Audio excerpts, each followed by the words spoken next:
Patreon.com/the Walk-Off Podcast. $4 a month gets you in there. Goldilocks balls. What the heck is a Goldilocks ball? For anybody that doesn't know, why is it a big deal? Okay, so Goldilocks balls, this all comes from 2018 when MLB purchased Rawlings. They purchased their means of production. They own their baseballs. So all before that, they were getting their baseballs they were purchasing them from a company like Spalding or Rawlings. They would purchase them and they had no ownership of that company. They bought the owners, they spent 380 million, 2018, bought Rawlings. So now they control the means of production. Sure enough, the next season, 2019, the juice ball year, 6,700 home runs are hit, 16% more than any season on record, 60% more than any steroid year. The first year that they were in control of the ball, you started seeing 89-mile-an-hour opposite field home runs. The game changed overnight. And they were like, "Ooh, well, we that was a little drastic." COVID comes along in 2020. So granted, we'll allow some issues to happen with ball production because there was a world pandemic. I understand that. In 2021, there were then two balls used. There were two different kinds of balls. There was a dead ball and a juiced ball. And that led to people conceiving, well, is it possible that baseball can literally control where these balls are going?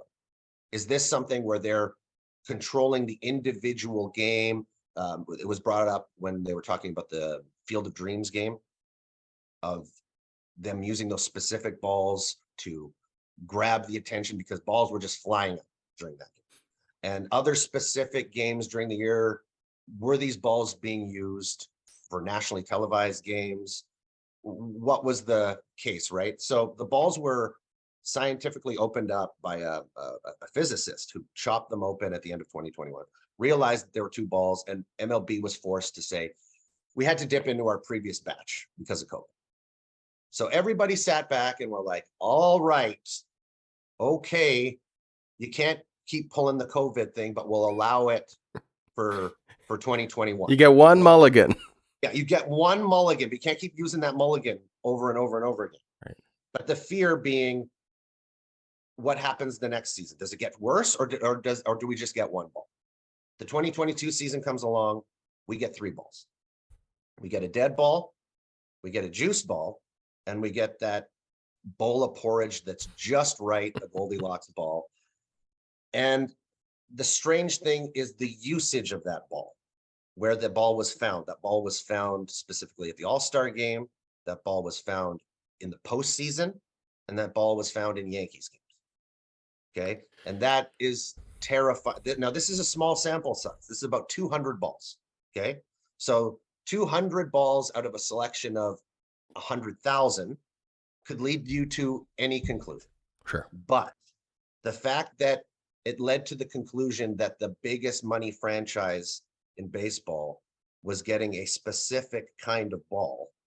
And you can even remember, as a Blue Jays fan, Gosman, when he was pitching against the Yankees. He's tossing them back 5 in a row. Yeah. Right? He knew. Manoah had some comments about the balls. Yeah. Like, it is and we were doing, remember this gesture we were doing halfway through the season of the managers? You see the managers on the duck, and they grab balls. They'd have two different balls in their hands, which is funny to say, but they'd be juggling them like this. And you could tell that the management was like, they could tell the physical difference just by grabbing them, just by, I hate doing that gesture. I gotta stop doing that gesture, but you could see it in season that the players were like, these balls, they got, something needs to be done with these balls. And then at the end of the year, sure enough, all of their, fears turn out to be true. And now that potentially tarnishes Judge's home run chase. That was, people are like, that's not real now. And it's like the stuff that did to the game, and especially in this era of gambling where gambling has taken over. And you're telling me that there might be somebody out there who knows where the balls are going. This is, two number 5s are on the mound. These are the two number 1 offenses in the baseball. Let's send the juice balls there and bet on the over. Right? Like, it's okay. Really... With that in mind, Joel, I just want Mhm. to, because I've taken the approach for most of this time I've digested this story and considered the fact that if there was a conspiracy, there should be not Goldilocks balls at Yankee games. There should be juice balls at Yankees games, right? Because we're trying to inflate Aaron Judge's home run record. That's not the case. But if we're looking at it from a point of view of the on field product, just the entertainment value, right? Like you said, if the ball is too juiced and they're just flying out of the park, that's not fun to watch either, No. right? So there is something to be said there that, okay, well, maybe there is value in just having the proper amount of bounce and prioritizing Yankees games and showcase games like the Field of Dreams, like the All Star game. So I follow you there. As far as the gambling and the manipulation that way, whether or not it was manipulated and whether or not someone was privy to that information and had inside gambling, take the over because we're having juice balls, take the Mhm. under because it's their dead balls. Whether or not that was happening, I want to just, for me, I table that. The fact that it's even possible is enough of a red flag for me to be like, this is dog crap. This cannot happen, right? Like we can't It's been a yearly exists in a step. world where this is the thing, right? Like, Yeah, did you ever it's been a watch yearly the? progression. There was a fun documentary on HBO called McMillions, I think, and it was about the how the mob had taken over the Monopoly, the $1 million Monopoly prizes through like McDonald's Monopoly, Yeah, I got you. and there was a run of like 14 years of these Monopoly $1 million prizes that were all illegitimately like given out to like family members and whatever the case may be. Anyways, watch it if you haven't seen it. But the point being is like if it's possible to be manipulated, there's going to be people manipulating, and whether that's at the largest scale of the world or even if it's just a small time guy who's taking advantage of an opportunity, we can't have that. So what do we Well, need to yeah, see in 2023? Just Goldilocks balls, right? There's no more excuse. We've got the good ball. there was no excuse for this season. And my Right, but my now my they're other, caught with their hand in the cookie jar. I swear they were last year, but that didn't stop them. Sure. The other little tweak that I was going to add to the Yankees aspect of things, right?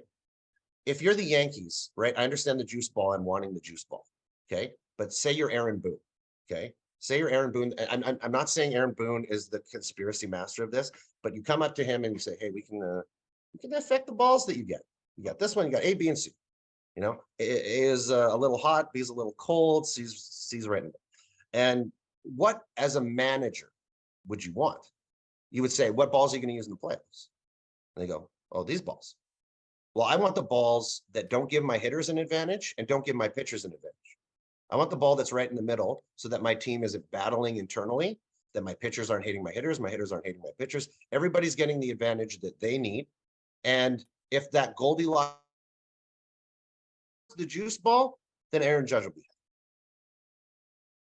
And Yeah, I follow your logic there. I also follow the logic of when it comes to playoffs, we want to just be comfortable with whatever the ball we're going to be using in yeah, playoffs is, right? It's the same idea of, if you're going to play a game in Denver and you get there early so you can adjust to the high altitude. Like not so much a factor in baseball because of the schedule, right? But like football teams, they do their high altitude training because it is different when you're just running and you're competing in that slightly thinner oxygen or whatever the case may be, right? Whatever the theory is behind that. So I do buy into that like just getting acclimatized to what you're going to be experiencing when it matters most.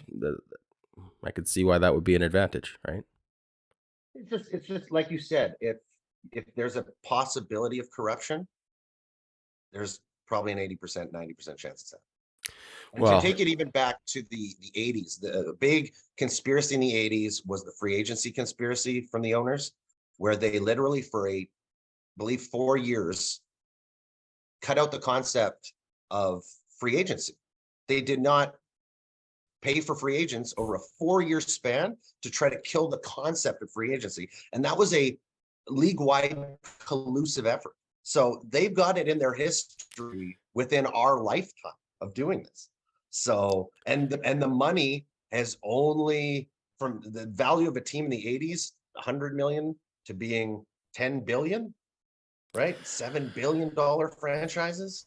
Well, Oof. I'll tell you what, too, from a gambling standpoint, I'm not saying I'm a criminal, but if I was a criminal and I was into this sort of thing, maybe it didn't even occur to me that ball allocation was something that could be manipulated or tracked or discussed.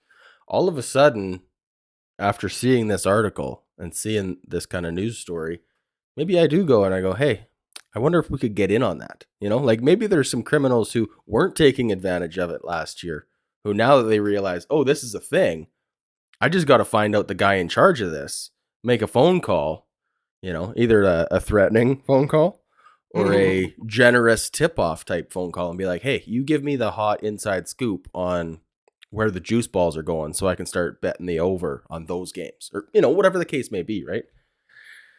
It's not good. Not good for baseball. They need to get their stuff together.